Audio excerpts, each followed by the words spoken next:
বল কি করেছিলাম?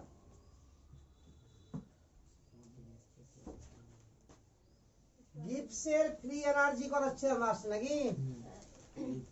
লাস্ট অব্দি ফর্মুলাটা বলেছিলাম, delta G equal to delta H minus T delta S.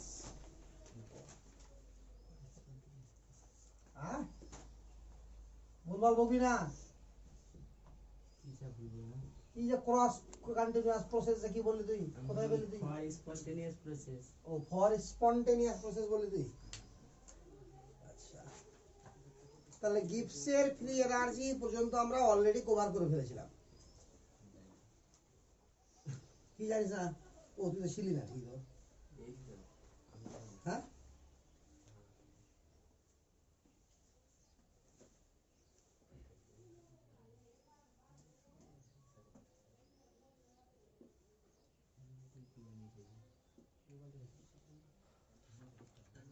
Spontaneous হলে কি বলেছিলাম বল?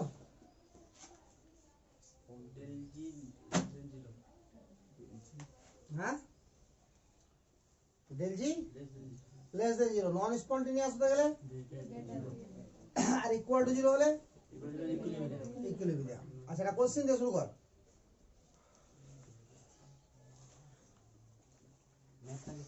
হ্যাঁ, ম্যাথ ঠিক না, ম্যাথই লাইক স্ট্যান্ডার্ড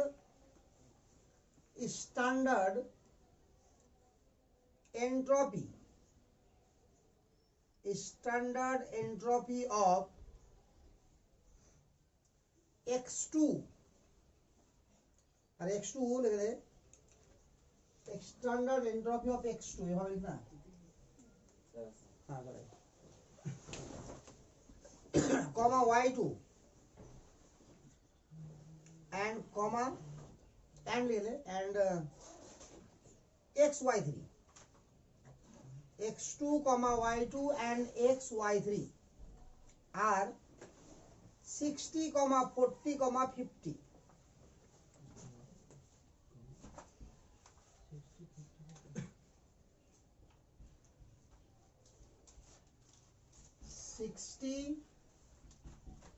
50.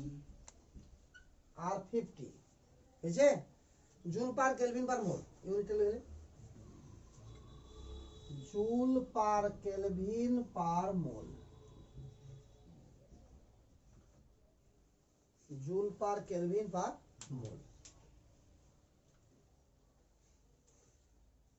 বুঝছে? ফর দ্য রিয়াকশন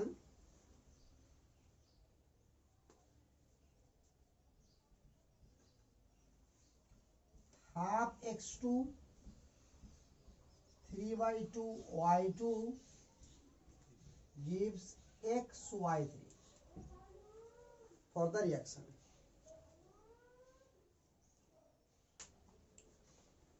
বুঝছে? মানে এই রিয়াকশনের জন্য এদের এন্ট্রপি দেওয়া আছে। বুঝছে? এবার লিখা দিয়ে delta H equal two -30 kilojoule,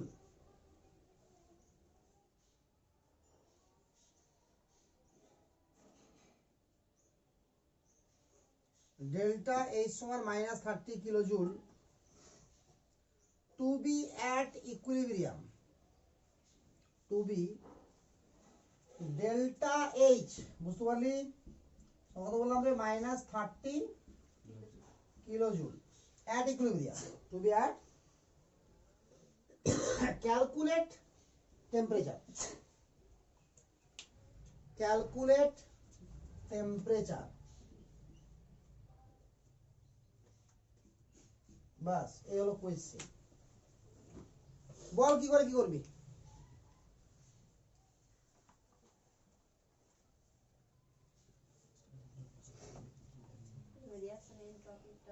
হ্যাঁ, প্রথমে রিয়াকশন এন্ট্রপি করতে হবে। এখানে এক একজন এন্ট্রপি দেওয়া আছে, তো দেখ ফার্স্টে entropy of the reaction, entropy of the reaction. Delta S লিখলেও কোনো ব্যাপার নাই, শুধু এস লিখলেও কোনো ব্যাপার নাই, শুধু এসই লিখে দে। এন্ট্রপি রিয়াকশন করছি তো, তাহলে কি বুঝাই দেখ, সামেশন অফ এস প্রোডাক্টের minus summation of S of reactant. বল প্রোডাক্ট কে আছে XY3, কত অণু আছে 1 অণু, আর এন্ট্রপি কত 50, এটা 50 বসে গেল মাইনাস রিয়াক্ট্যান্ট দেখো X2 আছে কত 60 আর হাফ অণু আছে, তাহলে হাফ গুণিত 60 লিখ না একবার। এগুলোর জন্য তোরা পরে খাতা দেখে বুঝতে পারছিস, তোরা বেশি বুদ্ধিমান না, খাতা দেখবি তো পরে সব বুঝতে পারিস, এভাবে অঙ্কগুলো করতে হয়, ঠিক আছে তো। 40 আছে 3/2,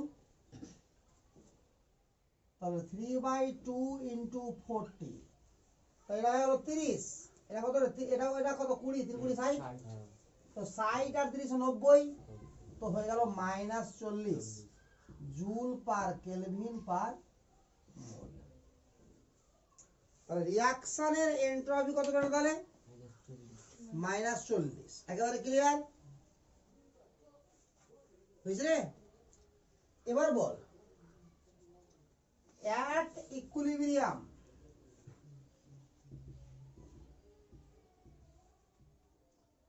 ডেল্টা জি কি হবে বল 0, এবার ডেল্টা জি সমান delta H minus T delta S, আর হয়েছে রে।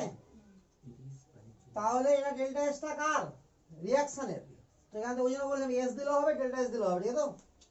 তাহলে এটা ইকুয়াল টু কি তাহলে 0, তাহলে টি এর ভ্যালু কত বল delta H by delta S, আর ওপারে তো প্লাস হয়ে গেল না। এবার ডেল্টা এইচ কত আছে বল আর -30, বাট দেওয়া আছে কিলো জুলে দেখ, আর এন্ট্রপির ইউনিট আছে জুলে, তাহলে 1000 দিয়ে গুণ 10⁻3, তাহলে এটা হয়ে গেল জুল, আরে হয়েছে কি হয়নি। আর ডেল্টা এস এর ভ্যালু তো -40, এটা কি জুল পার কেলভিন পার মোল, আর এটা ওই পার মোল দুটো আছে, তো সবকিছু বাদ দিয়ে একবারে কি থাকলো কেলভিন, না বুঝতে পারলে রে। তাহলে মাইনাস মাইনাস বাদ হলো, তাহলে থাকলো কি 3000/4 নাকি রে, 100 টাকা হলো 3000/4, 3000 এর অর্ধেক হচ্ছে 1500, 1500 750 নাকি 750 কেলভিন, বুঝা গেল কঠিন অঙ্কটা কি।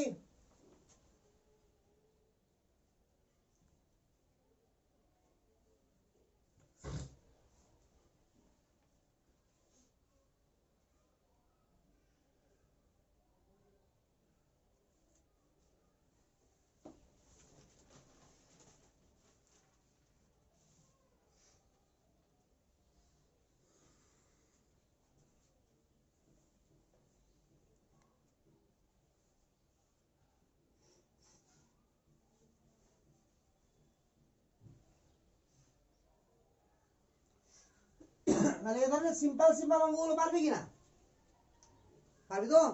তাহলে রিঅ্যাকশনের এনথালপি বলতে তাহলে কি বোঝানো হয় বল, একই জিনিস, প্রোডাক্টের এনথালপি মাইনাস রিঅ্যাকট্যান্টের এনথালপি। চল এবার লিখ significance of delta G, middle media. এবার কিছু কিছু কোয়েশ্চেন নিজে থেকে বলবি, ছোট্ট একটা পয়েন্ট বলবো,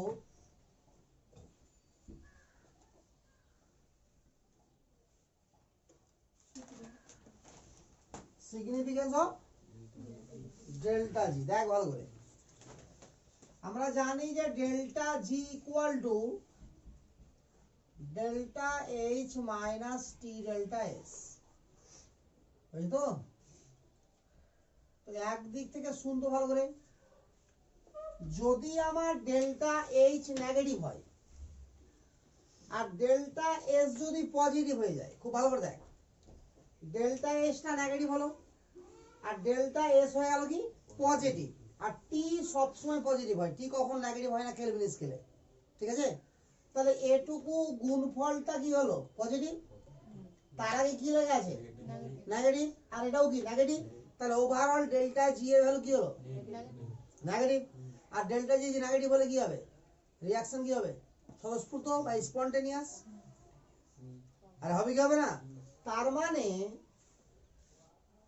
যদি ডেল্টা এইচ নেগেটিভ হয় and delta S যদি পজিটিভ হয়, then reaction will be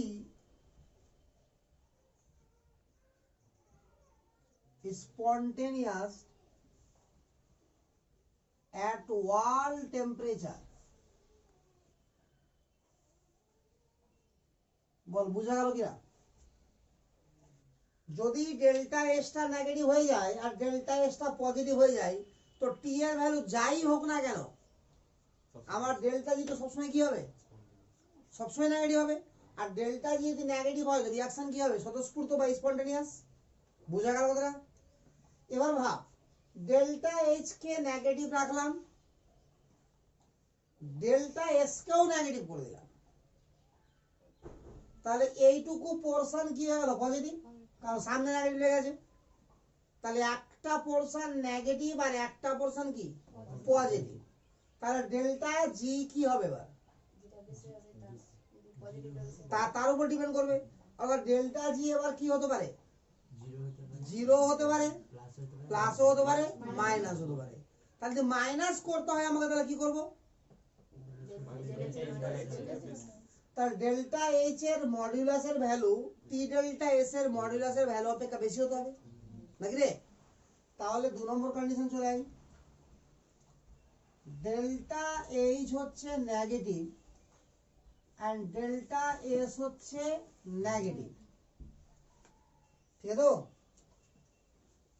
তাহলে রিঅ্যাকশন উইল স্পন্টেনিয়াস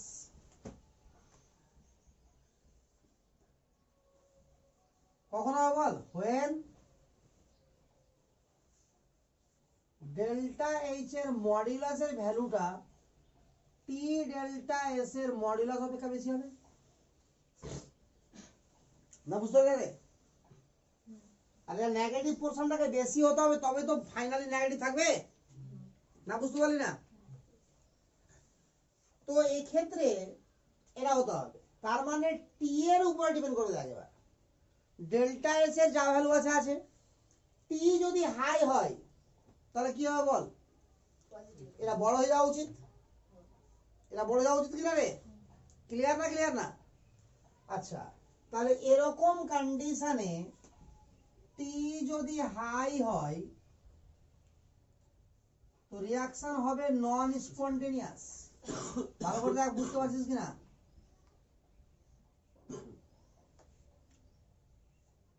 ভালো দেখ, ডেল্টা এইচ নেগেটিভ আছে আর এই গোটা পোরশনটা পজিটিভ, তো টি এর মানটাকে হাই করলাম তো ওভারঅল পজিটিভ হয়ে যাবে না। আর টি যদি লো হয়ে যায় তাহলে স্পন্টেনিয়াস।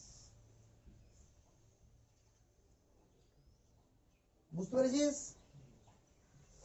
3 নম্বর কন্ডিশন দেখ, delta H positive and delta S negative. আচ্ছা এটাও পজিটিভ দিলাম, দুটো পজিটিভ তো।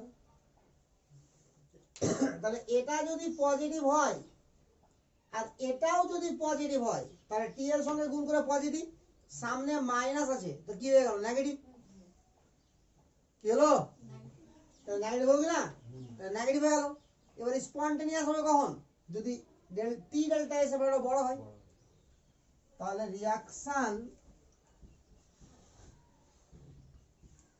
Will spontaneous when delta H less than T delta S।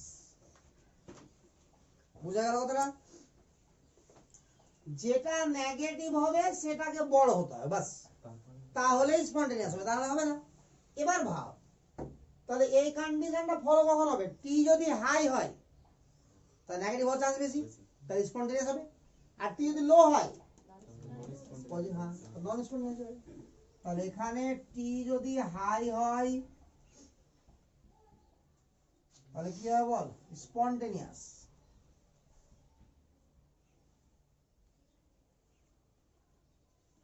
আর টি যদি লো হয়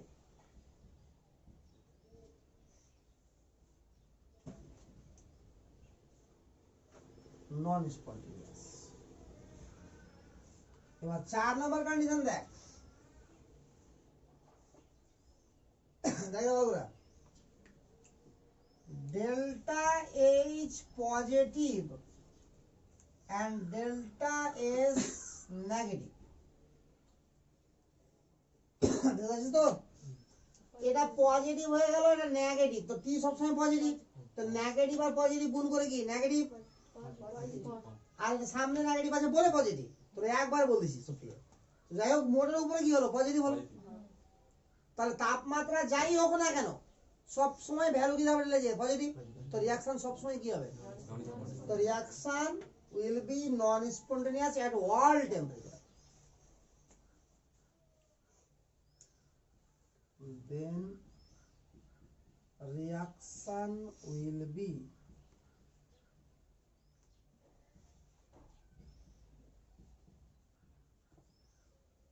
non-spontaneous at all temperature.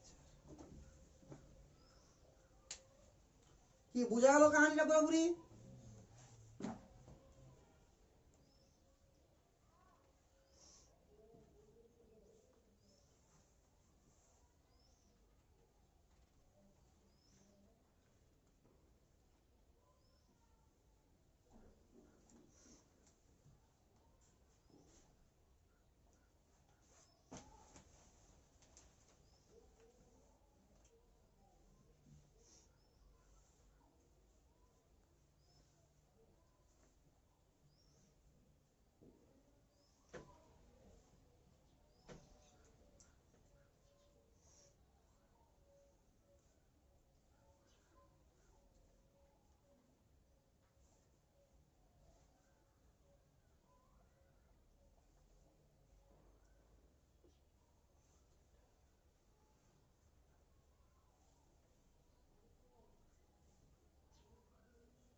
বুঝলি কি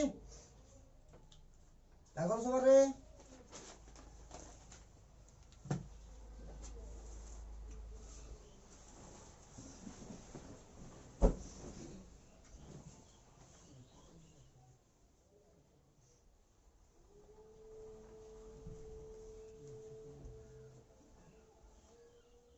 তাহলে স্পন্টেনিয়াসের সঙ্গে টেম্পারেচারের কেমন রিলেশন বোঝা গেল কি?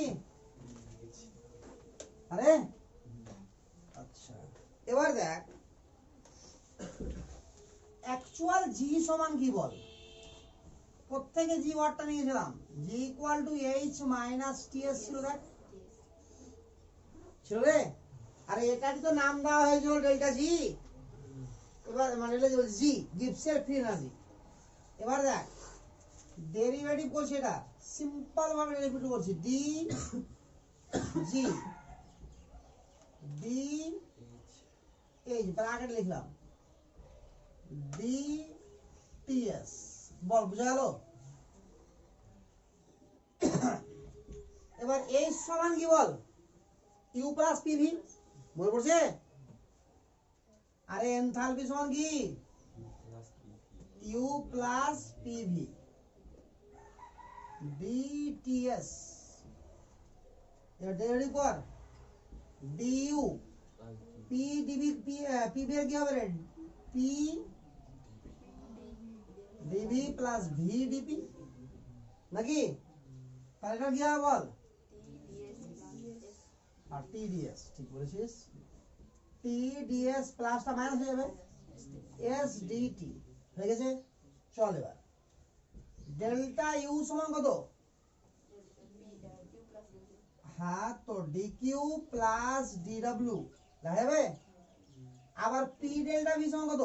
মাইনাস ডিডব্লিউ নাকি রে, minus D W plus V DP থাকলো, মাইনাস টি থাকলো, আর ডেল্টা এস মানে কি বল? DQ by T, DQ by T না রে, ডেল্টা সমান মাইনাস এস ডিটি হয়েছে। যতটা ঝু করে কেটে দে, কাটলি কি সব কেটে দেখ, দুটো থাকবে মাত্র, না দেখতে পাচ্ছিস না? আর এটা কাটলো, আর এটা কাটলো, তাহলে ভিডিপি মাইনাস এস ডিটি। তো this is the new formula of G. এটা তুই বই পাবি না, এটা কাজে লাগবে। এটা বলে ক্লাসিয়াস-ক্ল্যাপেরন ইকুয়েশন।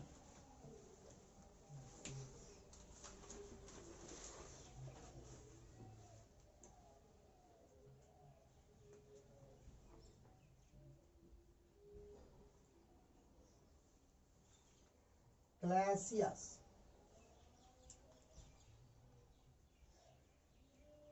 ক্লাসিয়াস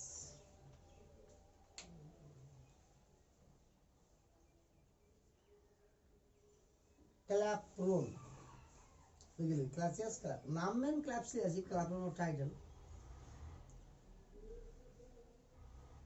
এবার এখান থেকে বেশ কিছু জিনিস করবো ধীরে ধীরে, আমরা জিনিসটা ভালো বুঝে লাগে।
তাহলে এখন পর্যন্ত যেটা প্রুফ করলাম আমরা, সেটা কি?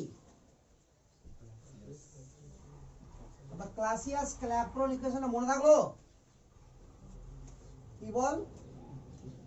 ডেল্টা জি বা ডিজি যা বলতে পারিস, VDP minus S D.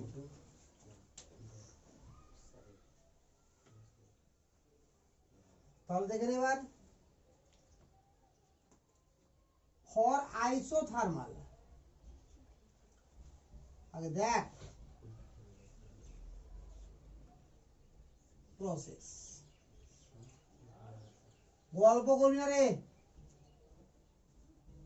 Isothermal প্রসেসে টি কনস্ট্যান্ট, তো টি কনস্ট্যান্ট তো কি ডিটি জিরো, তাহলে ডি2 জিরো হয়ে গেল, বাঁচলো কি ভিডিপি বাঁচলো। তাহলে বোথ সাইড ইন্টিগ্রেশন লাগা, তো ডিজি সমান কি হলো ভিডিপি।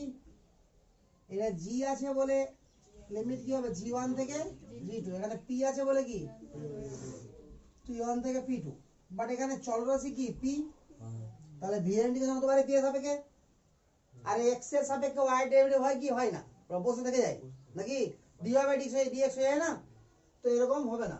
তাহলে পি এর ভ্যালু, ভি এর ভ্যালু কি বল, P V equal to NRT, তাহলে ভি ইকুয়াল টু কি এনআরটি বাই পি আর হয়েছে ডিপি। ক্লিয়ার? এটা কি ডিজি এর ইন্ডিকেশন কি জি, তো জি2 মাইনাস জি1, আর জি2 মাইনাস জি1 কে বলা হয় ডেল্টা জি। হয়ে গেল, এনআরটি বেড়ে গেল। 1/p এর ইন্ডিকেশন কি এলএনপি বা লগ পি, তো এলএন পি2 মাইনাস এলএনপি সমান কি হয়ে গেল এলএন পি2/পি1। এলএন কে লগ করতে গেলে কি করতে হয় 2.303 দিয়ে গুণ করতে হয়, তাহলে এনআরটি লগ p2/p1। বাস, উপরেরটাও ফর্মুলা নিচেরটাও ফর্মুলা। তাহলে ডেল্টা জি কে প্রেসার থেকেও বের করা যায়, বুঝে গেল কি? হ্যাঁ, এটা প্রেসার দিয়ে বের করা যায় ডেল্টাকে, ঠিক আছে? তো কিন্তু তোর উপর প্রেসার দিলে বেরোবে ডেল্টা জি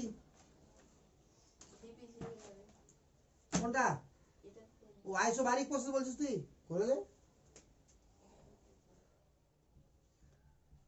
আইসোবারিক প্রসেস, বারিক মানে কি রে? Pressure constant. তাহলে প্রেসার কনস্ট্যান্ট মানে কি ডিপি জিরো, তো বল ডিপি জিরো থাকলো কি বল ডিজি মাইনাস এস ডিটি, আর হলো ডিজি মাইনাস এস ডিটি। এবার ইন্টিগ্রেশন এটা কি করব বল? আরে বোথ সাইড নিয়ে লাগানো রে। এটা হয়ে গেল জি1 থেকে জি2, এটা হয়ে গেল টি1 থেকে টি2। এটা তো হয়ে গেল ডেল্টা জি, বাট এখানে দেখ একটু ভালো করে, টি1 থেকে টি2 এস ইকুয়াল টু ডিটি। এটা তখনই সম্ভব when s is the function of t। Example, ধর এর সময় বলা আছে 3t স্কয়ার প্লাস 5। s যখন t এর ফাংশন আমাকে গিভেন থাকবে তখনই সম্ভব, আদারওয়াইজ সম্ভব না। বুঝা গেল কি? এবার যদি s এর ভ্যালু দেওয়া থাকে আমাকে যে 3t স্কয়ার প্লাস 5, তো বসে দিলাম ওখানে, রেডিয়েশন হয়ে গেল, যা বললাম বুঝে দিলাম, বলে এত কিছু আসবে না, এটাই শুধু আসবে। বুঝে গেল তো? লিখে রাখ, যদি দেওয়া থাকে তো হয়ে গেল, আসবে বলে তো হয় না। এবার তুই আর বলে ভেবে, এটা ভাবলি তো, ভাবতে কি আছে? প্রেসার যদি কনস্ট্যান্ট হয় তো ডিপি জিরো, টেম্পারেচার যদি কনস্ট্যান্ট হয় কি হবে ডিটি জিরো। তা আর প্রেসার এন্ড টেম্পারেচার দুটাই যদি কনস্ট্যান্ট হয় তো গোটাটাই জিরো, ঠিক আছে? তো দেন তখন আমার কি ডিপেন্ড করবে, কিভাবে ডেল্টা জি বের করবো? তখন ফিজিক্যাল প্রসেসে বের করতে হবে, অর্থাৎ ফিজিক্যাল সিগনিফিকেন্স। আর ফিজিক্যাল সিগনিফিকেন্স কোনটা? একটু আগে যেটা বললাম সেটা, ওই যে ডেল্টা এইচ এরকম হলে ডেল্টা জি এরকম হলে কি হয়, কথা বুঝলি না? তখন লিখে রাখলেন। আর তাহলে if process is proceed at constant pressure and temperature, if process is proceed at constant temperature and pressure, then physical significance of delta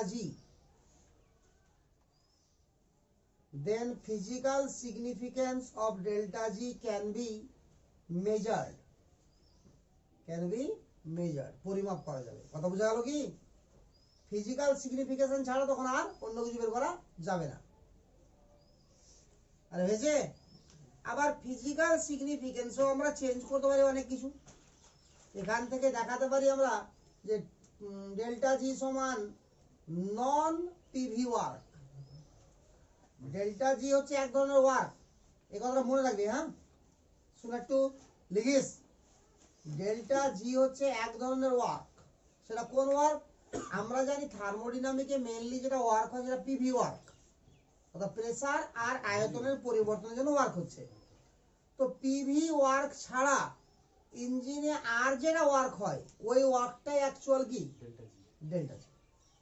তো ফিজিক্যাল সিগনিফিকেন্স তুই লিখে রাখতে পারিস একটা লাইন, যে delta G equal to W, আর এখানে ব্র্যাকেট লিখবি non PV work, non PV, বাস। এটা প্রুফ করা যায়, প্রুফ করবো এটা, হ্যাঁ এটা তুই লাগে করলি, তুই বেকার জিনিস হলো, করবি হলো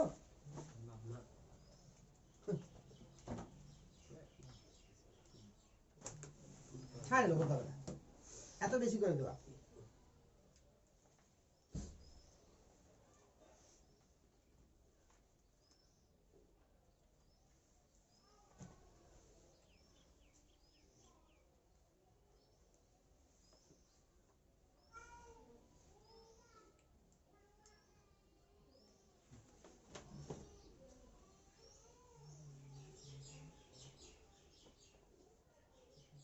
তুলো হয়েছে কি একদম হয়ে গেছে?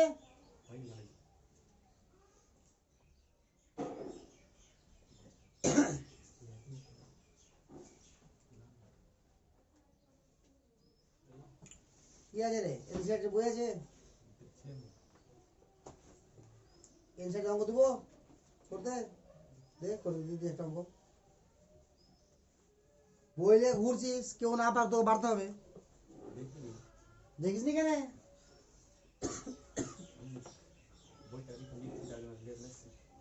বইটা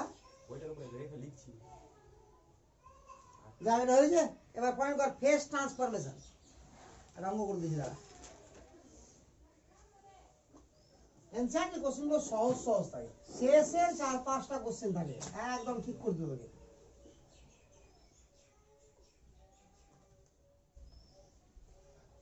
অ্যাকচুয়ালি এনসিআরটির কোশ্চেনের 40টা কোশ্চেন থাকে কিনা চ্যাপ্টারে, তো 30টা কোশ্চেন তোকে শুধুমাত্র ফর্মুলাগুলোকে ক্লিয়ার করতেই দেয়, যে হ্যাঁ এটা এই ফর্মুলা লাগলো, এটা এই লাগলো, এটা ওই লাগলো, দিয়ে তোর ফর্মুলাগুলো ক্লিয়ারিটি হলো। 5-6টা কোশ্চেন তোর ডেপথ চেক করে, ঠিক আছে তো, মানে ওই ফর্মুলা ঠিকঠাক বুঝেছিস কিনা। আর শেষের 4-5টা কোশ্চেন এমন থাকবে কিনা তোকে সব দেখে নেবে, ওখানে এমন কোশ্চেন থাকবে যে সমস্ত ফর্মুলা তার রিলেশন কি করে এসছে সব যদি মনে না থাকে পারবি না কোশ্চেন, ভিতর থেকে তুলে দেবে। এনসিআরটির এই জন্যই বলা হয় যে শেষের যদি 5-6টা কোশ্চেন পেরে যাস এনসিআরটির, মানে তো নিশ্চিত খুব ভালো চ্যাপ্টার বুঝে গেছিস, তাহলে তোর চ্যাপ্টার ক্লিয়ার আছে। লিখ ফেজ ট্রান্সফরমেশন, ফেজ ট্রান্সফরমেশন।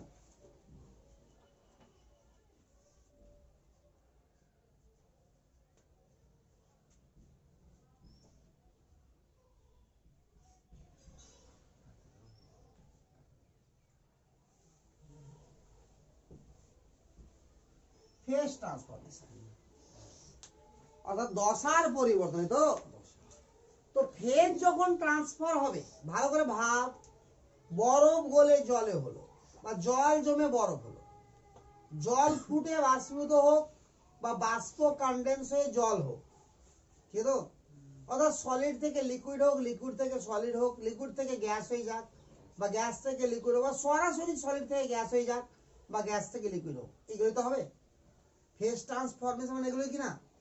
তো যখন ফেজ ট্রান্সফার হয়, ঠিক আছে তো, তখন আমরা ধরে নিই যে ওই অবস্থাতে ইকুইলিব্রিয়াম মেনটেন হয়, কথা বুঝতে পারি না। ফেজ যখন ট্রান্সফার তো কি হবে, কি মেনটেন হবে বল, ইকুইলিব্রিয়াম। আর ইকুইলিব্রিয়াম যদি মেনটেন হয় তো ডেল্টা জি কি হবে, আর ডেল্টা জি যদি 0 হয় তো ডেল্টা এস কি হবে, ডেল্টা এইচ বাই টি, ঠিক আছে তো। আর আমাকে ক্যালকুলেশন কি করতে হচ্ছে, ডেল্টা এস না, বুঝতে পারলে? তাহলে কি বলবো, অ্যাট ইকুইলিব্রিয়াম ডাইরেক্ট, না বুঝতে পারলে রে, এটা বলারও অপেক্ষা রাখে না, কারণ ফেজ ট্রান্সফরমেশন সবসময় ইকুইলিব্রিয়ামে হয়। তো লিখতে পারিস it is always proceed at equilibrium, আগে একবার লিখে লো, it is always proceed at equilibrium. It is, জানিস রে, যখন আমার বরফ গলে জলে পরিণত হয় তাপমাত্রা পরিবর্তন হবে কি, যতক্ষণ পর্যন্ত গলনাঙ্ক স্ফুটনাঙ্ক সংখ্যা পড়িস না, যতক্ষণ শেষ না হয়েছে কি বলে, তাপমাত্রা কোনো পরিবর্তন ঘটবে না, বলে কি না।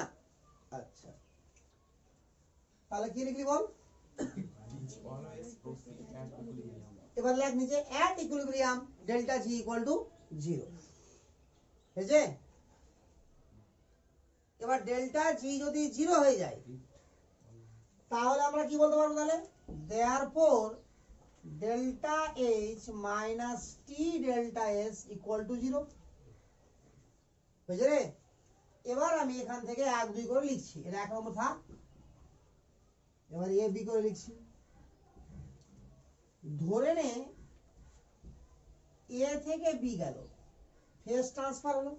আচ্ছা এ থেকে এই গেল, ফেজ ট্রান্সফার তো চেঞ্জ কেন হবে? এ থেকে এ গেল, তো এখানে এটা কোন একটা ফর্মেটে ছিল। যদি আমি সলিড থেকে লিকুইড নিই, নিতে পারি কি পারি না রে? পারি তো। বি নম্বর ধর এ থেকে আবার এ, লিকুইড থেকে গ্যাস নিলাম না পারি না রে? তো জেনারেলি দুটোই নেওয়া হয়, তবে আমি গ্যাস সলিড থেকে গ্যাসও নিতে পারি।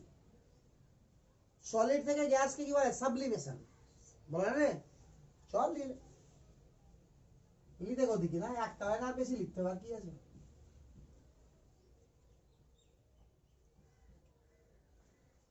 উল্টা মতো করতে পারি না পারি না বল?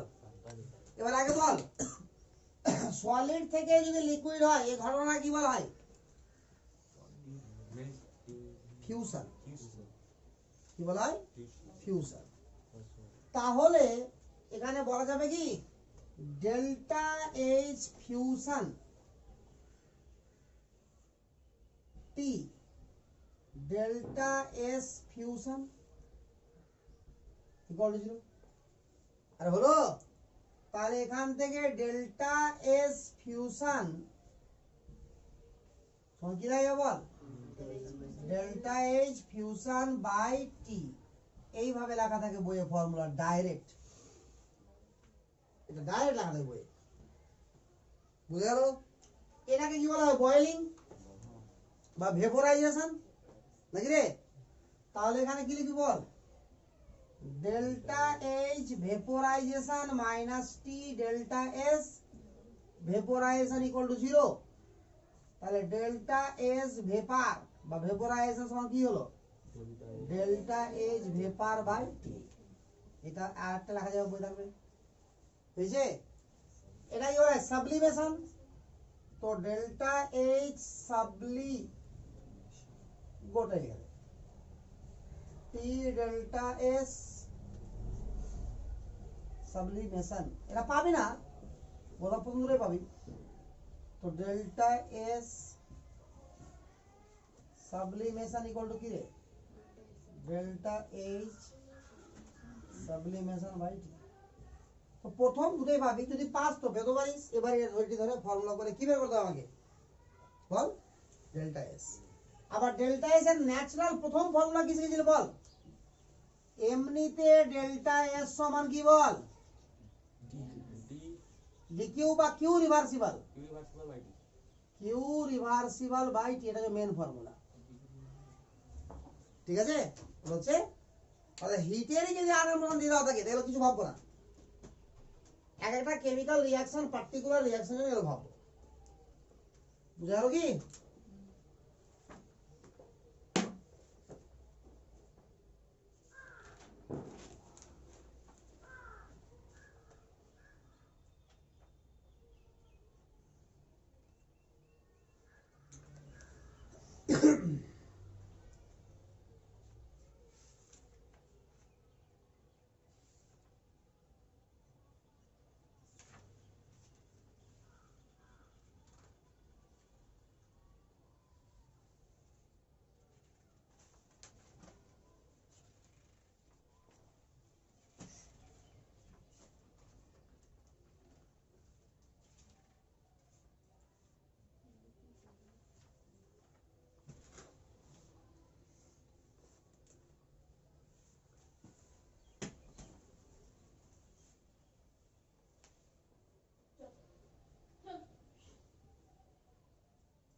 হলো রে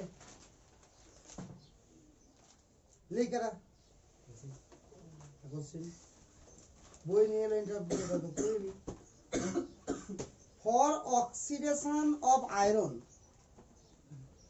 for oxidation of iron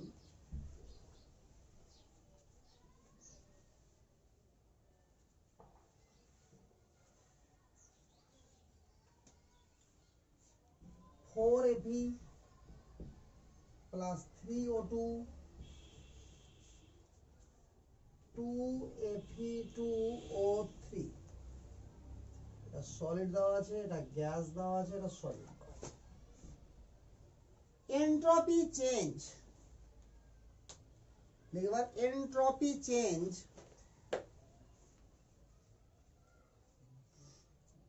হ্যাঁ is minus 549.4 549.4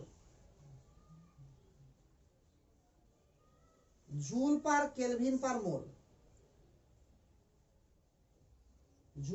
केल्विन पर मोल at 298 Kelvin at 298 Kelvin is in spite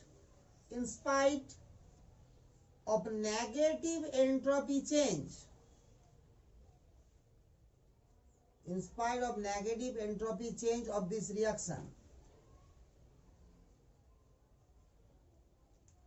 why is the reaction spontaneous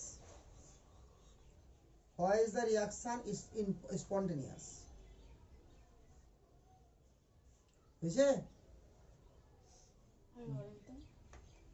in spite of negative entropy change of this reaction why of the reaction is spontaneous মানে বুঝাচ্ছি রে হয়েছে লাগা bracket লাগা যে delta H equal to minus 1648 into 10 to the power 3 delta H equal to ব্র্যাকেটে minus 1648 minus 1648 into 10 to the power 3 joule per mole হয়েছে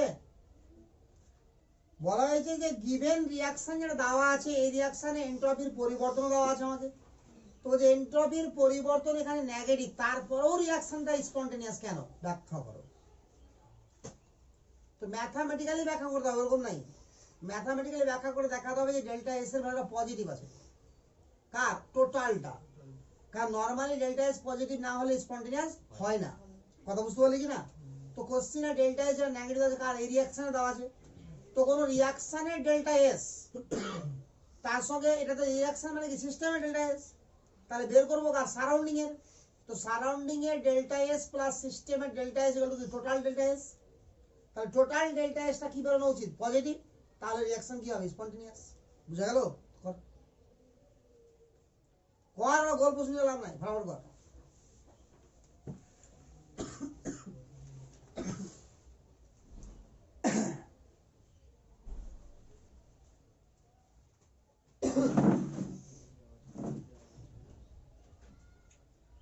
এখন রোদ লাগছে না এখন তো রোদ ভালো লাগে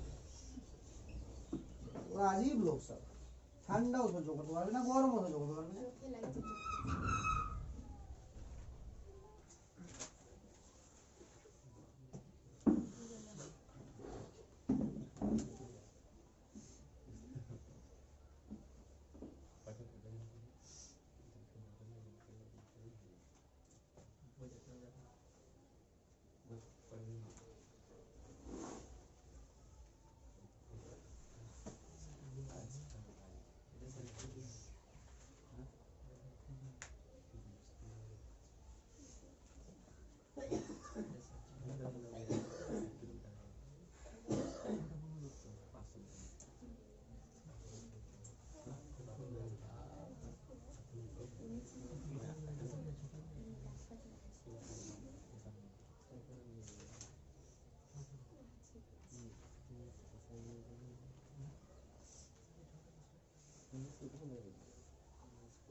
দেখ এই রিঅ্যাকশনের ডেল্টা এস কত দেওয়া আছে বল মাইনাস 400 500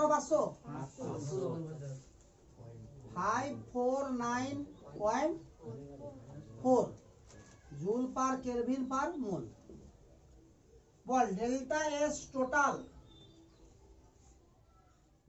বলেছিলাম মনে করে দেখ যে স্পন্টেনিয়াস জিনিসটা এসছিল কোথা থেকে টোটাল ডেল্টা এস টোটাল থেকে দেখ ডেল্টা এস টোটাল একদম প্রথম দিন দেখ total equal to delta S system plus surrounding greater than 0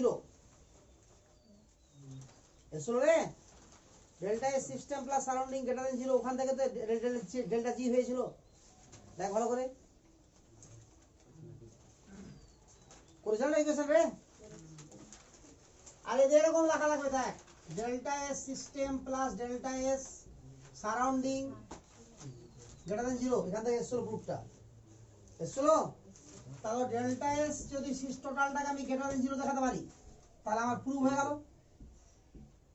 এটা দেখাতে পারলে তো অ্যানসার হয়ে যাবে কোশ্চেনের না বুঝতে পারলি না তাহলে আমরা কি দেখাবো তাহলে ডেল্টা এস টোটালটাকে গ্রেটার দেন 0 হয়ে গেল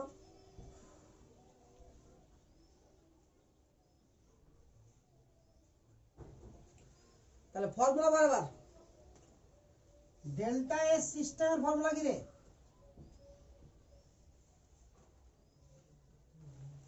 ডেল্টা এইচ বাই টি কিনা বল আগে তাহলে ডেল্টা এস সারাউন্ডিং এর কি হবে বল minus delta H by T না বুঝতে পারলি না তো এটা তো বের করার ব্যাপারই নাই দেওয়া আছে আর এটা বের করা যাবে না ডেল্টা এইচ এর ভ্যালু দেওয়া আছে দেখ কত হয় বল মাইনাস 1648 10⁻³ হয়ে গেল আর টি এর ভ্যালু কত 298 তাহলে এত জুল পার মোল পার কেলভিন হয়ে গেল জুল পার কেলভিন পার মোল এটা প্লাস হলো ধরো না তো এটার ভ্যালুটা বেশি বেরোবে দেখ বেশি বেরোবে এটা আর মাইনাস এ প্লাস হয়ে যাবে হ্যাঁ এটা প্লাস ওটা মাইনাস যোগ করে প্লাস হলো কি না তো হয়ে গেল স্যার বুঝতে পারলি না রে তো এনসিআরটি বই যদি নিয়ে থাকিস সবটি করবি যেতে থাকি একটা করে দিলাম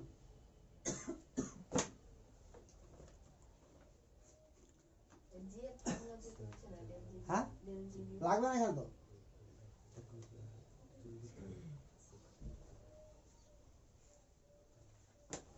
লাগাতে পারি কি দরকার এবার হবে থার্মোকেমিস্ট্রি কি হলো না আমরা এবার হচ্ছে লাস্ট টপিক থার্মোকেমিস্ট্রি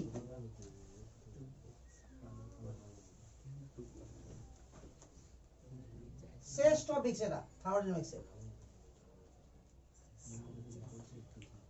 থার্মোকেমিস্ট্রি বলেছিলাম পার্ট 3 তে পার্ট 1 পার্ট 2 পার্ট 3 ভাগ করেছিলাম হয়েছে তো পার্ট 1 পার্ট 2 কমপ্লিট পার্ট 3 গোটাই পড়ে আছে বাট গোটাটাও ছোট ঠিক আছে তো থার্মোকেমিস্ট্রিটা কি কেমিক্যাল রিঅ্যাকশনের মানে কেমিক্যাল রিঅ্যাকশন করব আর ওই রিঅ্যাকশনের ডেল্টা এইচ এর চেঞ্জ ডেল্টা এস এর চেঞ্জ বন্ড এনার্জির চেঞ্জ বাস এগুলো ক্যালকুলেশন করতে হবে কথা বুঝে গেল তো এগুলো খুবই সহজ জিনিস খুবই সোজা জিনিস এবার কারণ আমাকে সব কিছু দেওয়া থাকবে শুধু রিঅ্যাকশনটাকে যোগ আর বিয়োগ করতে হবে আর কিচ্ছু করতে হবে না ঠিক আছে একটা বই দে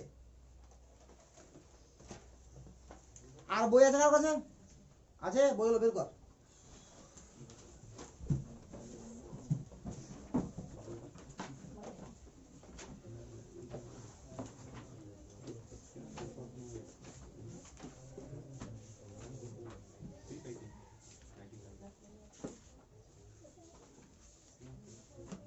কিন্তু এগুলো আগে থাকবে, আমি পরে করাচ্ছি সেই পাঠ করে করে বের করছি। দেখ বইয়ে থাকবে হেসের সূত্র দিয়ে,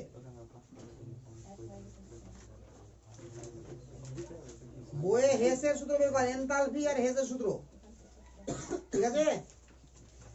তার আগে চলে আই দশা পরিবর্তনের এনথালপি, গলনের এনথালপি আছে রে, আছে। তারও আগে আছে থার্মোকেমিস্ট্রি, এই যে দহন এনথালপি, গঠন এনথালপি, তো শুন আগে এলো। হ্যাঁ, এগুলো খুবই সহজ জিনিস। অ্যাকচুয়ালি বইটাতে এটা মিডিলে আছে, আর আমি যেটা এখন করাবো আমরা লাস্টে আছে, এটা করাবো আমি লাস্টে, বুঝতে পারলি কিনা? বাস এটুকুই পার্থক্য, আর কিছু না। তো তুই কতগুলো সংজ্ঞা থেকে শুরু করি, ঠিক আছে? তো দেখ পাতা নম্বর 411 এই বইয়ের, আর পরিচ্ছেদ নাম্বার 6.13, এই যে বিভিন্ন ধরনের বিক্রিয়া তাপ এবং বিক্রিয়া এনথালপি, পেয়েছিস কি? পেয়েছিস? তো প্রত্যেকটা জিনিসে দেখ এবার এখানে কি হবে, বিভিন্ন ধরনের বিক্রিয়া তাপ বা বিক্রিয়া এনথালপি। সোজা কথা, 1 মোলের বিক্রিয়া করবো, 1 মোলের, কিন্তু এটা মাথায় রাখবি, 1 মোলের বিক্রিয়াতে যা পরিমাণ আমার উৎপন্ন হবে, মানে কি, বা মানে পরিবর্তন যেটা হবে, যদি দহন তাপ করি তাহলে 1 মোল কোনো যৌগকে দহন করব, এর ফলে যা এনথালপির পরিবর্তন হবে বা তাপের পরিবর্তন হবে তাকে কি বলা হবে? দহন তাপ। যদি গঠন তাপ বলি তো 1 মোলকে গঠন করবো কোত্থেকে? হ্যাঁ, এগুলোর ভাবার ব্যাপার আছে, শুন আগে। দহন যখন করব মানে অক্সিজেনের সঙ্গে রিঅ্যাকশন করব, ঠিক আছে? তো তো ধরে নে যে আমাকে দেওয়া আছে মিথেনের দহন তাপ, কি দেওয়া আছে বল? মিথেনের দহন তাপ। তাহলে মিথেনকে নিব 1 মোল, নিয়ে নিলাম মিথেন 1 মোল, একে দহন করলাম মানে অক্সিজেনের সঙ্গে রিঅ্যাকশন করলাম, উৎপন্ন হবে কার্বন ডাই অক্সাইড আর জল, হয়ে গেল। আর হয়েছে? ব্যালেন্স যদি করিস তো এখানে 2 হবে আর এখানে 2, ব্যালেন্স করতেই হবে, করিস না 100% ব্যালেন্স করতে হবে রিঅ্যাকশনে, নাহলে হবে না। তাহলে বলে দহন এনথালপি, তাহলে এখানে কি 1 মোল মিথেনের দহন করলাম, এর ফলে যা এনথালপির পরিবর্তন হবে তাকে বলা হবে ওই বিক্রিয়ার, তাকে বলা হবে দহন এনথালপি, বাস বুঝা গেল? এর মধ্যে মিথেনের গঠন এনথালপি, গঠন এনথালপি। তাহলে এবার 1 মোল মিথেনকে গঠন করতে হবে, কথা বুঝলেন তো? তো সব সময় গঠন করতে হবে উপাদান থেকে, উপাদান মৌল থেকে। আরে মিথেনকে তো অনেক ভাবে পেতে পারি কিনা, অর্গানিক নিয়ম নিতে শুরু করি আমরা তো অনেক অনেক ভাবে মিথেন তৈরি করতে পারবো, পারবো কিনা? তো অনেক অনেক তৈরি করলে হবে না, তৈরি করতে হবে উপাদান মৌল থেকে। অর্থাৎ কি কি দিয়ে তৈরি বল? Carbon, hydrogen. এবার কার্বনের মোস্ট অ্যাবান্ডেন্ট ফর্ম কি? কার্বনকে প্রকৃতিতে কোন অবস্থায় পাওয়া যায়? গ্রাফাইট অবস্থাতে। তাহলে কার্বনের গ্রাফাইট ফর্ম নিতে হবে, কার্বন গ্রাফাইট প্লাস 2 অণু হাইড্রোজেন, হাইড্রোজেন গ্যাস ফর্মে পাওয়া যায়, হয়ে গেল। তাহলে এটা এর ফলে যা এনথালপি চেঞ্জ হবে সেটাই হচ্ছে কি? গঠন এনথালপি। বুঝা গেল তো? প্রশমন এনথালপি, তাহলে প্রশমন বিক্রিয়া কার মধ্যে হয়? অ্যাসিড আর বেসের মধ্যে। তাহলে 1 মোল অ্যাসিডের সঙ্গে 1 মোল বেসের বিক্রিয়া করব, এর ফলে যে পরিমাণ তাপের আদান প্রদান ঘটবে, এনথালপি হলো তাপ, তো যে পরিমাণ তাপের আদান প্রদান ঘটবে তাকে কি বলা হবে? দহন এনথালপি, প্রশমন এনথালপি। তাহলে সোজা গল্প, যেরকম কোশ্চেন সেরকম অ্যান্সার, কথা বুঝলি কিনা? এবং এগুলো ক্ষেত্রে কি করা যাবে, আমার বিক্রিয়াগুলোকে যোগ বিয়োগ করে আমরা সবকিছু বের করতে পারবো এখান থেকে, বিভিন্ন এনথালপিগুলো। তো সরাসরি বিক্রিয়াগুলোকে যোগ বিয়োগ করা যায়। কেন করা যায়? কারণ এন্ট্রপি, এনথালপি এগুলো সবই কি আমার এক্সটেন্সিভ প্রপার্টি, আর এক্সটেন্সিভ প্রপার্টিকে যোগ বিয়োগ করা যায়, ইন্টেন্সিভ প্রপার্টিকে যোগ বিয়োগ করা যায় না। এর মানেটা কি? এটা যদি ইন্টেন্সিভ প্রপার্টি হতো তো রিঅ্যাকশনকে 2 দিয়ে গুণ করবো, 3 দিয়ে গুণ করবো, এটাকে গুণ করতে পারবি না, ওটা ওটাই থাকতো। কিন্তু যদি এক্সটেন্সিভ প্রপার্টিটা হয় তাহলে রিঅ্যাকশনকে 2 দিয়ে গুণ করবো, এটাও 2 দিয়ে গুণ হয়ে যাবে, রিঅ্যাকশনকে 3 দিয়ে গুণ করবো, এটাও 3 দিয়ে গুণ হয়ে যাবে, রিঅ্যাকশন 2 দিয়ে ভাগ করবো, এটাও 2 দিয়ে ভাগ হয়ে যাবে। এটা হচ্ছে এক্সটেন্সিভ প্রপার্টি আর ইন্টেন্সিভ প্রপার্টির পার্থক্য, ঠিক আছে? অর্থাৎ ইন্টেন্সিভ প্রপার্টি রিঅ্যাকশনকে যোগ বিয়োগ গুণ ভাগ করলে পরিবর্তিত হবে না, কথা বুঝলি না? ক্লিয়ার না? ওই এটাকে এক্সটেন্সিভ ইন্টেন্সিভে ভাগ না করে সহজ উপায়ে কে বলেছিল? বিজ্ঞানী হেস, বলে এখান থেকে হেসেস ল হয়ে গেল, ঠিক আছে? তো বেকার দুটো ল আছে হেসের, দুটো ল বলছি আমি। একটা ল বলছি এরকম, কোন প্রক্রিয়া যদি সম্পন্ন করি, ঠিক আছে? তো যে পরিমাণ তাপের উৎপন্ন বা শোষণ ঘটবে, যদি বিপরীত প্রক্রিয়াটা করি তো একই পরিমাণ তাপের শোষণ বা উৎপন্ন হবে। অর্থাৎ এ থেকে বি করলাম, এতে যদি 400 কিলোজুল তাপ উৎপন্ন হয়, তাহলে বি থেকে এ করলে 400 কিলোজুল তাপ শোষিত হবে। হ্যাঁ, ঠিক একইভাবে যদি এ থেকে বি উৎপন্ন করতে গিয়ে আমাকে 200 কিলোজুল তাপ দিতে হয়, তাহলে বি থেকে এ করতে গেলে 200 কিলোজুল তাপ উৎপন্ন হবে। এটা হলো হেসের ফার্স্ট ল। ঠিক আছে? সেকেন্ড ল কি বলছে, কোনো একটা যৌগকে, ঠিক আছে, কোনো একটা প্রক্রিয়াকে, যৌগ না, কোনো একটা প্রক্রিয়াকে, রাসায়নিক বিক্রিয়াকে, ঠিক আছে, রাসায়নিক প্রক্রিয়া হতে পারে, ভৌত প্রক্রিয়া হতে পারে, ওই জন্য প্রক্রিয়া বলেছে ও, বাট মেনলি কি আমার কাছে রাসায়নিক বিক্রিয়া, কারণ আমি পড়ছি কি কেমিক্যাল থার্মোকেমিস্ট্রি, তো কেমিক্যাল রিয়াকশন হবে সব। তো কোনো একটা কেমিক্যাল রিয়াকশনকে আমি এক ধাপে করি আর একাধিক ধাপে করি, উৎপন্ন বা শোষিত তাপের পরিমাণ সবসময় একই হবে। অর্থাৎ একটু দেখে নেন,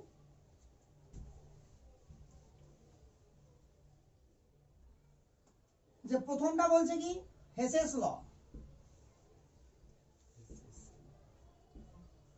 বলছে যদি এ থেকে বি যায়, এর ফলে যদি আমার কিউ পরিমাণ তাপ উৎপন্ন হয়, তাহলে বি থেকে এ আসতে গেলে কিউ পরিমাণ তাপ শোষিত হবে। অর্থাৎ বি প্লাস কিউ, তাহলে এ হবে। একই তো বাবা, সবই তো বুঝতে পারছি নাকি? দ্বিতীয়টা কি বলছে, এ থেকে বি গেলাম, এতে কিউ পরিমাণ তাপ আমার লাগলো, দিতে হলো, ঠিক আছে, উৎপন্ন হতে পারতো, আমি দাও দিয়ে বলছি। এবার আমি এ থেকে সি গেলাম, সি থেকে ডি গেলাম, বি থেকে বি গেলাম, তাহলে এটা এক ধাপে গেছে, এ থেকে বি, এখানে 3 ধাপ। এখানে ধরলাম যে Q1 পরিমাণ হিট দিতে হলো, এখানে Q2 পরিমাণ দিতে হলো, এখানে Q3 দিতে হলো। তাহলে হেস বলছে Q সমান হবে Q1 plus Q2 plus Q3। অর্থাৎ কোন একটা প্রক্রিয়াকে এক ধাপে ঘটানো হোক আর একাধিক ধাপে ঘটানো হোক, প্রত্যেক ক্ষেত্রে উৎপন্ন বা শোষিত তাপের পরিমাণ কি হবে? সেম হবে। এই দুটোই হচ্ছে হেসেস ল। হেবার সাইকেলে এটা হচ্ছে হেসেস লটা, এখানকার রাসায়নিক বিক্রিয়ার জন্য হেসেস ল এটা। আর এটাই হেবার সাইকেল হয়ে যাবে কখন? যখন এটা মানে বিভিন্ন ফেজ থাকবে, ঠিক আছে? বিভিন্ন ফেজ বলতে কিরকম থাকবে, চল এটা মেটাবো, মেটে দিলাম।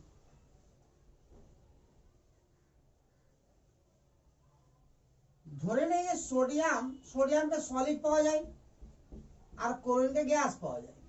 এখান থেকে আমরা হাফ করে নিলাম, এখান থেকে NaCl সলিড তৈরি করলাম, ঠিক আছে? তাহলে কি করে করলাম? দেখ, সোডিয়ামকে প্রথমে একটা হিট দিলাম, যাতে করে সোডিয়াম গ্যাসে পরিণত হলো, তাহলে ডেল্টা এইচ ভেপোরাইজেশন বলা হয় এটাকে। ভেপার করেছি না নাকি রে? তো সলিড থেকে গ্যাস করেছি ডাইরেক্ট, সাবলিমেশন করতে পারি আমি এটাকে, সাবলিমেশনই করতে নাকি কি আছে, আরে হিট দিতে হলো। এবার এখান থেকে কি করবো, গ্যাস আছে, তাহলে এখান থেকে ইলেকট্রন বের করে কি করবো আমরা, Na প্লাস করবো, গ্যাস কত বলতো, তাহলে কি বলা হবে, হিট অফ আয়োনাইজেশন। তাহলে ডেল্টা এইচ আয়োনাইজেশন এনার্জি দিলাম, বুঝা গেল? এখানে কি করবো, ফার্স্টে delta H bond dissociation energy, বন্ডটাকে ভাঙলাম ফার্স্টে, কারণ গ্যাসই তো আছে, তাহলে একটা Cl গ্যাস হয়ে গেল। আরে বুঝা গেল না? আরে বেশি হয়নি, তাহলে দুটো Cl হবে, তাহলে হাফ নিলাম, তাহলে একটা Cl হয়ে যাবে। বুঝতে পারছি এবার না? পারলি না? এবার এখানে কি করলাম, একটা ইলেকট্রন গ্রহণ করা হয়েছে, Cl মাইনাস করবো, তাহলে কি হবে, electron gain enthalpy, delta H electron gain enthalpy, electron gain enthalpy, এটা গ্রহণ করেছে কিনা রে? এবার এটাও গ্যাস, এবার এই দুটো যুক্ত হলো, যুক্ত হয়ে কি হলো, NaCl। তাহলে এখান থেকে বন্ড তৈরি হচ্ছে, আর হচ্ছে কিনা রে? তাহলে বন্ড যখন তৈরি হবে, তাহলে কি হবে, কিছু পরিমাণে রিলিজ হবে, হবে কি না? তাহলে মাইনাস ডেল্টা এইচ হবে এখানে, এখানেও এনার্জি দিয়েছি, এখানেও দিয়েছি, এখানেও দিয়েছি, এখানেও দিয়েছি, না এখানে পেয়েছি, তাহলে এটা মাইনাস ডেল্টা এইচ। এটা 1 ধরলাম, এটা 2 ধরলাম। আচ্ছা শুরু না 1 2 ধরি নাকি, এটাকে 1 ধরে রাখি, ডেল্টা এইচ 1 শর্টকাটে ধরি। এবার এটাকে ডেল্টা এইচ 2 ধরি, এটাকে ধরলাম ডেল্টা এইচ 3, এটা ধরলাম ডেল্টা এইচ 4, এটা ধরলাম 5। তাহলে এখানে আমার হিট যদি কিউ পরিমাণ তৈরি হয়, তাহলে কিউ সমান কত হয় বল? Delta H 1 plus delta H 2 plus delta H 3 minus delta H 4 minus delta H 5। আরে বুঝা গেল না? আর এর কি বলা হয়? Lattice energy. এটাকে বলা হয় কি? Lattice energy. কারণ এক মোল ক্যাটায়ন আর এক মোল অ্যানায়ন যুক্ত হয়ে এক মোল ল্যাটিস তৈরি হচ্ছে। আর এই পুরো প্রসেসটাকে কি বলা হয়? Haber cycle. বুঝা গেল না? তাহলে হেবার সাইকেলে কি হবে আমার? বিভিন্ন ফেজ থাকবে।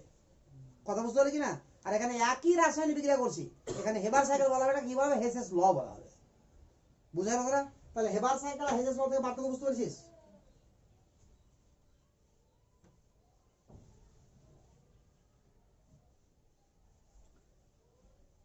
এবার দেখ বই খুল একটু, সংজ্ঞাগুলো মোটামুটি আইডিয়া আছে রে? তো সংজ্ঞাগুলো আমার বই থেকে পড়বি নিজে থেকে। এবার আমি একটু পাতা উল্টাচ্ছি কয়েকটা, যেখানে ম্যাথ পাবো সেখানে তারা দাঁড়িয়ে যাবি। হ্যাঁ ম্যাথ পেয়ে গেছি, 414 পাতা। ডান দিকে উদাহরণ পেয়েছিস রে? আর এক দুটো পাতা উল্টে দেখো রে, ম্যাথই ম্যাথ আছে খালি। আছে? দেখ লেখা আছে 25 ডিগ্রি সেন্টিগ্রেড উষ্ণতায় প্রমাণ বিক্রিয়া এনথালপি গণনা করো। আছে রে? দেওয়া আছে বহুত কিছু, সবটা এনথালপি দেওয়া আছে। তাহলে কি করব? বিক্রিয়াজাত পদার্থের এনথালপি মাইনাস বিক্রিয়ক পদার্থের এনথালপি। ক্লিয়ার?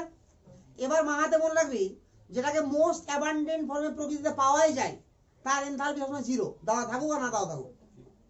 ঠিক আছে? তো তাহলে এই বিক্রিয়া দেখতো, বেনজিন আছে, O2 আছে, কার্বন ডাই অক্সাইড, জল আছে। তো সরাসরি পরিবেশে কাকে পাই? Carbon die oxide, অক্সিজেনকে। তাহলে অক্সিজেনের এনথালপি দেওয়া থাকলেও 0, না দেওয়া থাকলেও 0। কথা বুঝলি?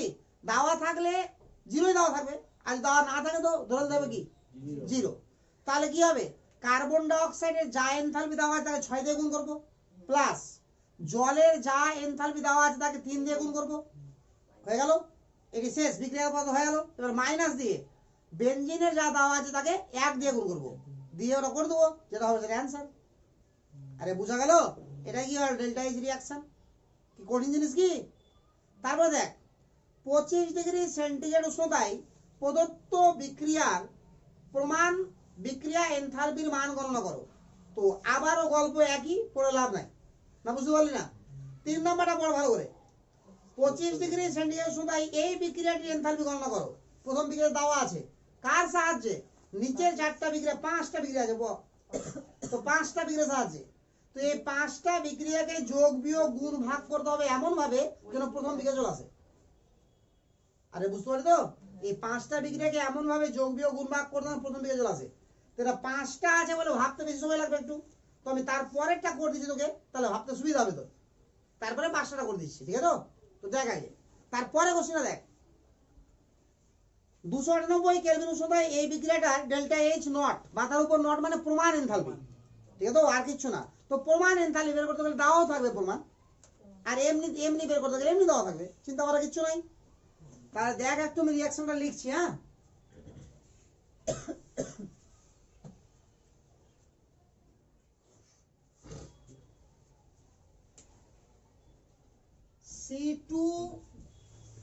C2H2 gas, CO gas plus H2O liquid তৈরি হলো C2H3COOH লিকুইড। এটার ডেল্টা এইচ নট আমাকে চাইছে। বুঝা গেল? এবার দেওয়া কি কি আছে দেখ। 1 নম্বরে দেওয়া আছে C2H3COOH liquid plus 3O2 gas arrow 3CO2 plus 2H2O liquid. এখানে ডেল্টা এইচ কত আছে বল? Minus 1368 kilojoule. নম্বর দেখ 2C2H2 gas plus 5O2 gas 4CO2 gas plus 2H2O liquid. এখানে ডেল্টা এস দেওয়া আছে 2600 মাইনাস নাকি 2600 কিলোজুল। 3 নাম্বার রিঅ্যাকশন দেখ 2CO gas plus O2 gas উৎপন্ন হচ্ছে 2CO2 গ্যাস। এখানে ডেল্টা এস দেওয়া আছে মাইনাস 566 কিলো জুল। এবার দেখ কিভাবে ভাববি, একবার শিখাচ্ছি ভাবতে, খুব ইজিলি ভাবতে পারবি। দেখ আমাকে এই রিঅ্যাকশনটা নিয়ে আসতে হবে, ক্লিয়ার? তাহলে প্রথমে দেখ এটা কোথায় আছে, এক জায়গাতে থাকলে ভাববো, আর একাধিক জায়গায় থাকলে বাদ হই ভাববোই না, ওরা অটোমেটিক চলে আসবে। তো দেখ তো তিনটা রিঅ্যাকশনের মধ্যে এটা এক জায়গাতে আছে না দু তিন জায়গাতে আছে? কোথায় আছে? 2 নম্বরে। তো 2 নম্বরে এটাও লেফটে আছে, এটাও লেফটে আছে, বাট এটা এক অণু আছে এখানে, তাহলে 2 নম্বর গুণিত হাফ হলো এক অণু হয়ে গেল। সিও দেখ কোথায় আছে? 3 নম্বর। আর কোথাও আছে কি সিও? থাকলে ভাববি না কিন্তু, এক জায়গায় থাকলে ভাববি। তো এখানে আছে, এখানে কয় অণু আছে? এখানে কয় অণু আছে? 2 অণু। তাহলে প্লাস, এটা বাম দিকে এটা বাম দিকে আছে, তো সেম দিকে তাহলে প্লাস করতে হবে, আর অপোজিট দিকে থাকলে মাইনাস করতে হবে। তাহলে 3 নাম্বার গুণিত আবারও হাফ হয়ে গেল। চলে আয়। জল দেখ কোথায় আছে? এখানে আছে, এখানে আছে, বাদ ভাববো না। এবার চলে আয় C2H3COOH কোথায় আছে বল? 1 নম্বর আছে। কত অণু আছে এখানে? এখানে কত অণু আছে? এখানে কত রাইটে আছে, এখানে কি লেফটে আছে? তাহলে মাইনাস 1 হয়ে গেল অ্যান্সার। এটি করে দেখ, এটি করবি কি না? এটাকে তখন 2 দিয়ে হাফ দিয়ে গুণ করবি, বাম দিকগুলো আগে লিখবি, ডান দিকগুলো এক সাইডে লিখবি, সব কাটাকুটি করে এটা থাকবে না। বুঝতে পারলি না? আচ্ছা বলার কি লিখে দিচ্ছি আরেকবার। এটা হাত দিয়ে গুণ কাটাকে কি হবে বল? C2H2 gas plus 5/2 O2 gas হয়ে গেল। আরে ডান সাইডটা পরে লিখবো, আর বাম সাইড লিখি না।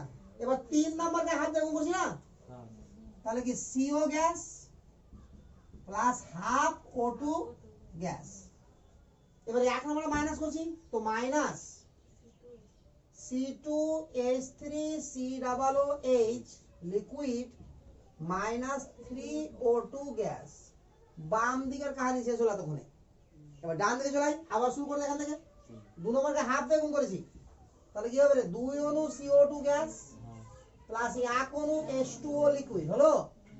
এটাকেও হাফ দিয়ে গুণ করেছি, যোগ করেছি এটাকেও হাফ দিয়ে গুণ করে, তাহলে কি হলো? 1 অণু কার্বন ডাই অক্সাইড গ্যাস আর হলো, আর এটা বিয়োগ করেছি নাকি, তাহলে মাইনাস C2H3COOH লিকুইড।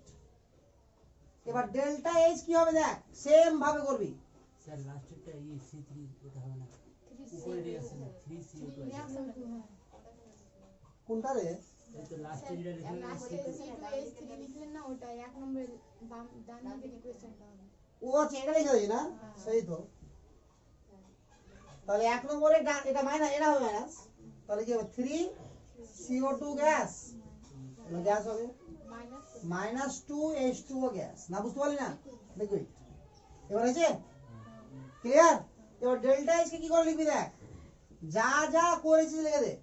2 নম্বরকে হাফ দিয়ে গুণ করেছি, তাহলে কি হাফ গুণিত মাইনাস 2600 প্লাস 3 নম্বরকে হাফ দিয়ে গুণ করেছি, তাহলে হাফ গুণিত মাইনাস 566 মাইনাস করেছি। এবার 1 নম্বর এটা মাইনাস 1368, এটা কিলো জুল। এটাই आंसर বেরোবে লাস্ট অবধি, যেটা হলো आंसर অটোমেটিক করে যাবে। এটা যদি বেরাই এটা তো।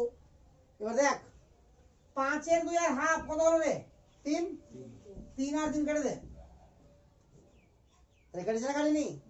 দেখ এখানে কার্বন ডাই অক্সাইড 2 অণু, এখানে 2 অণু তো আছে, দেখ 2 অণু, এখন 3 অণু, 3 অণু কাটলো না? কাটেনি রে, কেটে গেছে। আর কিছু কাটবে? আর কিছু কাটবে না। এবার দেখ কি থাকলো বাম দিকে, C2H2 গ্যাস আছে সিও গ্যাস আছে এই দেখ -2 অনুর প্লাস 1 অনু মাইনাস 1 অনু জল এবারে জলাই প্লাস 1 অনু জল হলো এটা মাইনাস তো বাদ জল হলো হলো বিক্রিয়াটা এটা হিসাব করে দিলে বেরোবে সেটা आंसर বুঝা গেল এবার তাহলে এরকম যদি বিক্রিয়া দেওয়া থাকে আবার এটা বিক্রিয়া নাও দেওয়া থাকতে পারে তো বিক্রিয়া তৈরিও করতে হতে পারে ঠিক আছে তো কি করে তৈরি করবি ওই একটা লিখলাম না দহন তাপ করলে কি ও অক্সিজেনের সঙ্গে রিঅ্যাকশন দহন তাপ করবেন না গঠন তাপ বলবে আর অন্য কিছু বলবে না তো দহন তাপ করলে অক্সিজেনের সঙ্গে রিঅ্যাকশন করে লিখে দিবি আর গঠন তাপ করলে কি লিখবি বল ওটাকে ডান দিকে লিখে দিলি আর উপাদান থেকে তৈরি করবি বুঝা গেল তবে দহন তাপ বলুক গঠন তাপ বলুক যার বলবে সেটা এক মোল নিবি ঠিক আছে তো এতে ব্যালেন্স করতে দশমিক থাকুক যা থাকুক মানে ভগ্নাংশ থাকুক কোনো যায় আসে না ওটাকে কি করতে হবে আমাকে এক মোল নিতে হবে কথা বুঝা গেছে ক্লিয়ার না তাহলে পারবি করতে শিওর আচ্ছা এবার একটু এভাবে দেখ মিটাবো রে না মিটাবো না তাহলে পেরে যাবে এই ধরনের অঙ্ক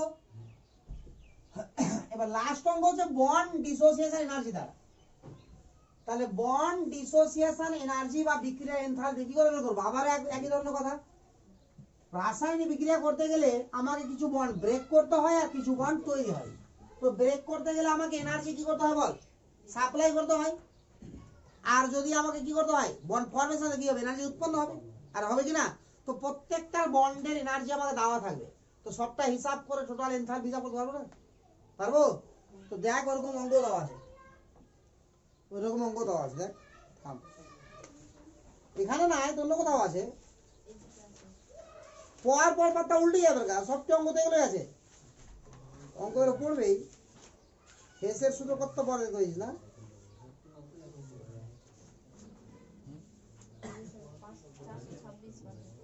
হ্যাঁ 426 দেখ বন্ড এনার্জি দিয়ে সব আছে আরে আছে রে তাহলে এখানে দেখলেই বুঝতে পারবি কিছু নাই ঠিক আছে হ্যাঁ প্রথম 2-3টা অঙ্ক আছে বুঝা গেল কথা না তারপরে আবার এন্ট্রপি শুরু যেগুলো আছে করালাম আরে বুঝা গেল তো তাহলে চ্যাপ্টার পুরোপুরি শেষ হয়েছে তাহলে এডি অঙ্কটি প্রথমে উদাহরণ থেকে করবি তারপরে অনুশীলন থেকে করবি তো এরপর দিন নেক্সটে আমি এই চ্যাপ্টার শুরু করার মূল চ্যাপ্টার শুরু করার আগে এই চ্যাপ্টারে যতগুলো কোয়েশ্চেন আছে ওই অনুশীলনতে একটু করবো ঠিক আছে তো তোরা অনুশীলনটা করে আসবি আবার অনুশীলনই না ও বিশেষ করে সালের কোশ্চেনটি করে আসবি এটি করে পারবি চেষ্টা করা কিছু ব্যাপার না 1-2টা আটকাবি ওটি করে দিব আমি চান্স মানে পারা উচিত কথা বুঝতে পারলি কি না সবটাই বেরিয়ে যাবে দেখবি খুলে 1-2টা আটকাবে ওটা না আটকালে ভালো লাগে পড়তে সবই পেরে গেলে ভালো লাগে পড়তে রে 2-4টা আটকালে ভালো লাগে পড়তে এরপরে নেক্সটে কি শুরু করবো